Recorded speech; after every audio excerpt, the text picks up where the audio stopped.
जय भीम जय संविधान. राष्ट्रीय दलित पॅंथर सेनेतर्फे आपल्या SDPI पक्षातल्या सभासदांनी 2 दिवसापूर्वी एक व्हिडिओ टाकला होता की सर्वे नंबर 5 कोंडवामध्ये ब्रँड मजर म्हणून होता. याचा व्हिडिओ मोठ्या प्रचंड प्रमाणात व्हायरल झाला की एक रस्त्यामधली वायर जी केबल आहे MSCBची महावितरण विद्युत कंपनीची एक केबल आहे की त्यामध्ये करंट उतरतोय आणि बघताय तुम्ही या ठिकाणी रहदारी भरपूर आहे आणि मेन रोड असल्यामुळे या ठिकाणी अपघात होण्याचे चान्सेस होते. पण याची MSCBने दखल अजून पण घेतलेली नाही. 4 दिवस झाले या व्हिडिओला.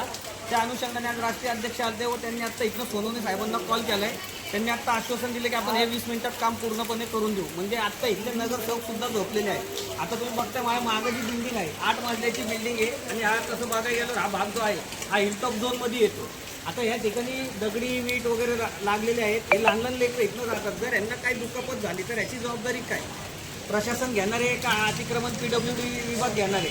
आता या ठिकाणावर तुम्ही कॉर्पोरेशनच्या अधिकाऱ्यांना पण आता बोलवणार आहे व या ठिकाणी यांना परमिशन एवढ्या 7 ते 8 मजली मागच्या त्यांनी दुसरी मुंबई केलेली आहे. पुण्याची दुसरी मुंबई केलेली आहे. ही परमिशन म्हणजे पुणे महानगरपालिकेने दिली का प्रांतने दिली का तलाठीने दिली? या तिघांचा लवकरात लवकर व्हिडिओ आपल्या पुढच्या व्हिडिओमध्ये मी तुम्हाला दाखवणार आहे.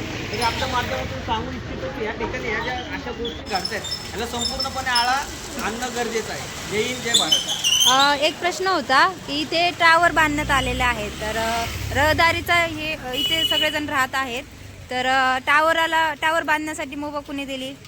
आता टावर बांधण्यासाठी ते स्पष्ट प्रांत अधिकारी किंवा तलाठी किंवा कलेक्टर सांगतील की त्यांना ह्यांनी काय दिलं किंवा काय परमिशन दिलं. आज बघताय तुम्ही रोडला रस्त्याला इथं काय प्रॉब्लेम काय लोकांना ओपनमध्ये वायर चालू आहे, करंट सप्लाय चालू आहे त्या ठिकाणी. पण आता महावितरण कंपनीचे अधिकारी स्वतः येत आहेत.